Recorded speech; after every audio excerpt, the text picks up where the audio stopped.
So where do you derive value from your work, especially in learning and research? From thinking, number one, about being part of a larger scholarly conversation for me, about modernist culture. And like I said, culture in the largest sense, thinking about,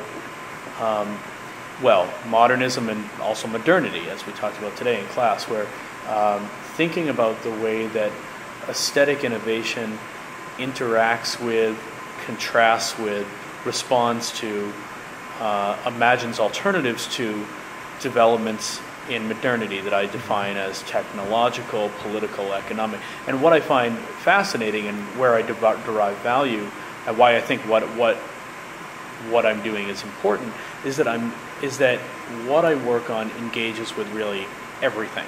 And this is sort of tapping into the interest in interdisciplinarity, where thinking about literary culture leads one almost inevitably into anthropology, sociology, philosophy, and I think that's one of literature's wonderful things is that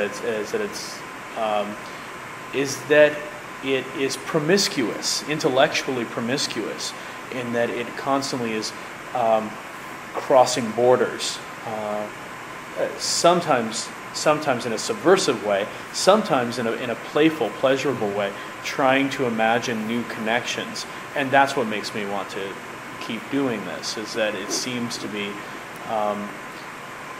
incredibly wide and broad, and I use that term today, the Weltanschauung, the sort of the world view, the theory about an entire world that I think can be constructed and destructed and reimagined again.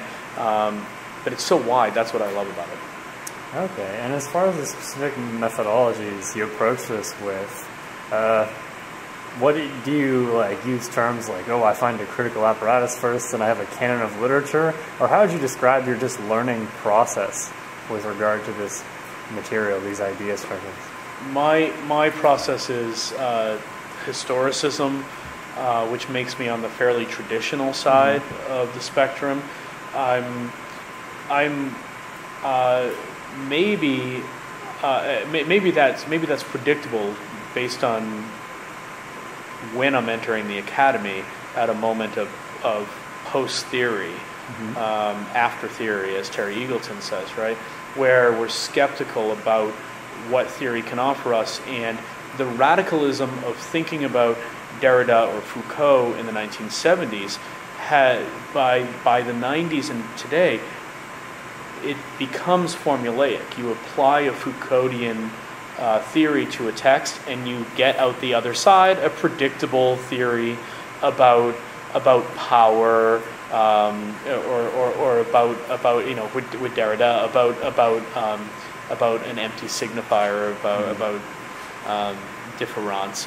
And so I'm someone who is going back to an older method of literary research and scholarship that was condescended against in the 1970s and 80s, which is thinking biographically, thinking historically in the context, thinking about the period. And these are ways of thinking about literature that go back to the origins of the discipline. And that's another of my interests, is institutional histories. That goes back to really a very young discipline, back to the 1890s, or at its really earliest, and just after World War I. So I'm a historicist. I'm interested in not only how we have reimagined modernism, or really any period, for our own to fit our own needs, but also how modernists themselves imagine themselves. How can we go back through historical documents, through the archive, through biographical sources, to try to understand the best we can? We never can do it completely. To understand what someone like Shaw or someone like Virginia Woolf would have been thinking about about modernism, about their own works at the moment, and then how we've reinterpreted in the years since they wrote. Mm-hmm. Do you think there can be a hard and fast definition of terms like modernism, or do you have something close to a hard and fast definition of modernism? No, and that's the fun part of it, I think. I like to keep it open-ended. Modernism is both a period and a aesthetic. It's a period that goes between 1890 and 1950 at its most generous and its most conservative, 1900 and 1945.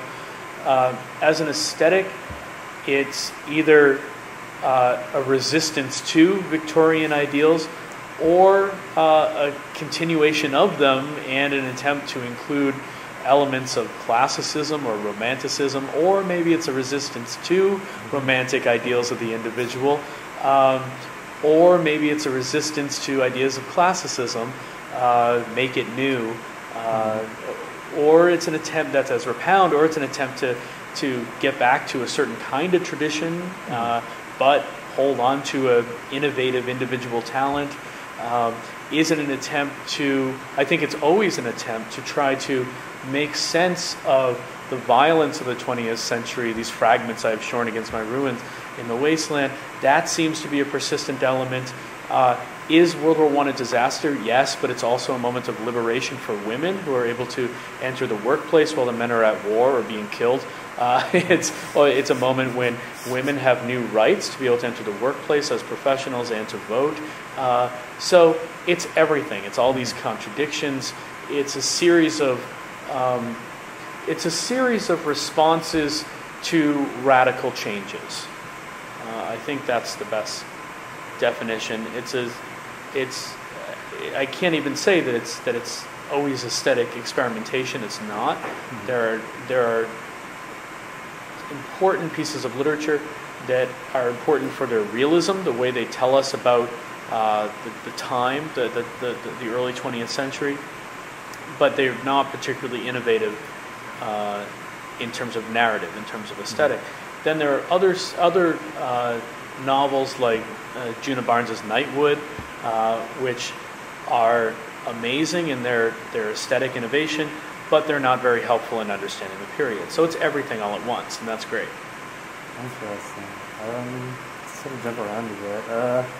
So, interesting subject. You talked about the subject. How did you get intellectually to where you are now? Like, do you have a little, like, self-narrative to go along with your position now?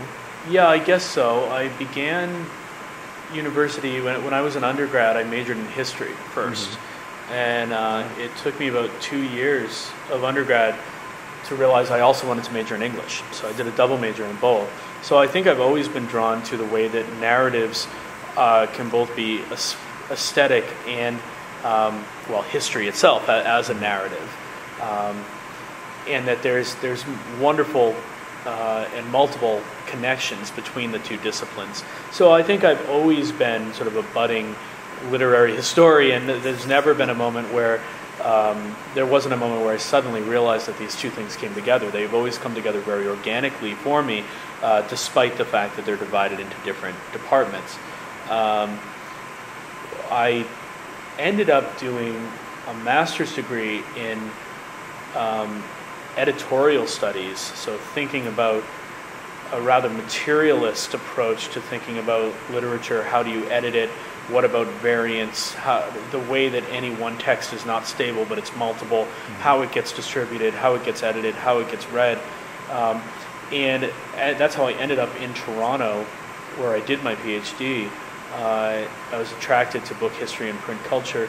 I'm still attracted to print culture, thinking about the circulation of text, thinking about the institutions of literary study, the university, but also publishing, magazines, things like that, and funding bodies, also increasingly in the 20th century. So that's my evolution of how, and then getting more fully into what's called the new modernism. It has been called that. We're thinking about specifically debates about how do you study modernism, how do we talk about modernism in a new way that's more global in every sense of the term, and more ecumenical in its coverage. A revival of modernism. It's a revival of reincarnation. It's never stopped. It's never gone away, but it's an attempt to see it as something that is more than just an elitist earlier manifestation of postmodernism. That it's an attempt to bring dynamism to that term that by the 80s had become staid and had become dismissed as elitist, and the art itself as being disconnected from its historical circumstances, and an obsession with aesthetic form disconnected from the broader public, and a sort of coterie modernism, as it was called, wealthy elites writing to themselves. This has been exploded as we've found that not only were quote-unquote elite modernists, high modernists, deeply interested in popular culture and in commodity culture, but also that consumer culture is complex and integral to the story of modernism, as much as avant-garde or aesthetic innovations are. Interesting. I'll ask you a fun question. If you had to give a 30-second speech to the world, what would it be? What would it be? I think if I had to give a 30-second speech to the world, the value of liberal arts education, particularly with its connection to democracy. The liberal arts model of education, it has a very long history, but its apogee, perhaps, is around 1945 in the post-World War II generation, where there is a commitment to a liberal education, and it's connected to the idea of the state, that part of one of one's basic rights as a citizen should be an education for its own sake, and that's increasingly replaced by a neoliberalist idea of higher education in a corporate university that's more concerned with results and efficiency and accountability than it is in allowing an individual to grow to their potential. So that's what that would be about. Thank you. You're welcome. You're welcome.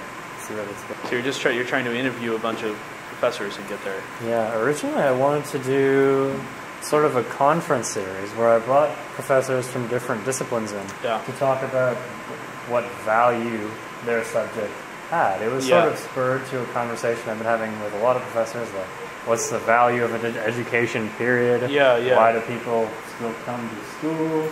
And then that sort of branched off into why are English departments and other humanities areas getting like a lot less funding? Why are they getting arguably less appearance on the homepage of UTSC? So just like, what's the culture of the academy with the angle of value? So I wanted to bring professors in to have like a sort of, not necessarily a high strung, but sort of an interdisciplinary, like, oh, you're finding value in research in this, I'm doing this, like, oh, really? Like, if you applied my frameworks here, then your research could be more meaningful, or if you took some rigor. But instead of going through the logistics of that, I'm just interviewing people. You're embracing the digital world where you can do this. Exactly. Why could I'll have them conference online, I'll contact them later. That's very interesting. It is disconcerting, the expansion of neoliberalist thinking on the university, where I don't think it belongs, because of the fact that the people who go to university, for at least traditionally, are still forming their ideas about the world. So they need they haven't yet they're not ready to be professionalized because they still need to think about who they are. So there's that as well. Oh yeah, and especially like I've been talking to a lot more humanities and science people so far. I do have some that I plan to talk to, but because a lot of English folks are they're concerned with ideology structures, and like what's a good example of an ideology structure? How about value? How about the actual conversations I'm having with people are understrung or overstrung by these ideas? The neoliberal education system, the commodification education system. Or I plan to do a project in the summer. I don't know if it'll go anywhere at all, but just I love learning so much, so I thought I would do what I call an education reform project. I've just seen too many damn TED Talks with a suggestion like, we're doing research. This school system here is getting awesome results. So I want to consolidate that for myself and just throw that around and see where it goes. Interesting. Just because education and learning is something I care about. Also, I'm getting near I'm third year, so I'm trying to find out what the hell I want to do, what gate I need to step through next to make sure that I stay in academia. Yeah, and I think that's my ideal model of the university, that it's this space that actually is a bit hermetically sealed off from the corporate world, from advertising, from the pressures of everyday life, where a young person can think about what they want to become, and they're able, ideally, to change and to become different things over the course. Imagine themselves as different things, and become. Ideally, the university is a space where every citizen can be an intellectual for several years, can imagine the world in utopian ways, can imagine the world in ways that don't have efficiency or profit at the end. Now, most of us, we can't spend all of our lives doing that, but I think especially as an immigrant to Canada coming from the U.S., when it's interesting being in a place where healthcare is considered a basic human right. I think education, the idea of having 4 years where you can think about ideas and interact with people your own age who are also curious about ideas, is an ideal, just like universal healthcare is an ideal, and ought to be aimed at as a basic human right. Awesome. That's my vision. Yeah. Sort of goes along with my. I haven't written the blog article yet on this, but my vision of the ideal society is basically the free minimum standard of living for everyone. Like I describe it as this sort of machine of technology that allows everyone to at least stay above poverty, because we've got so many like efficiency and productivity in society is going up. Like we're literally producing more things. Society is becoming more efficient, but we're unproductive. People are working more though. People are actually working more per hour, not just to be more productive, but to like double just outputs on top of that productivity. It makes me think of, as a modernist, it makes me think of John Maynard Keynes, who was, believe it or not, part of the Bloomsbury group and part of, interacting with all these, aesthetes and aesthetic innovators like E.M. Forster and Virginia Woolf. John Maynard Keynes in 1930 publishes an article, which is, you can find it online, it's worth looking up, and it's something about economic prospects for my grandchildren. I think it's called something like that. And what he imagines is exactly what you mean, what you say. It's that as efficiencies increase in a capitalist system, people will have more leisure time. Now, and he actually predicted this, but of course the opposite has happened. That as efficiencies have increased, people have been have had less time for leisure, and so.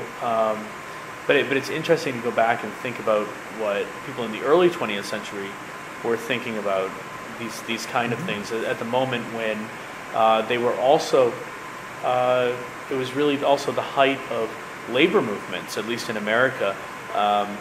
I was just down in New York, and at NYU, one of their main buildings is the the building that was the Triangle Shirtwaist Factory, that housed the Triangle Shirtwaist Factory building, where there was this incredible fire, and that killed 146 female workers in a factory there, and it began labor rights and thinking about working conditions,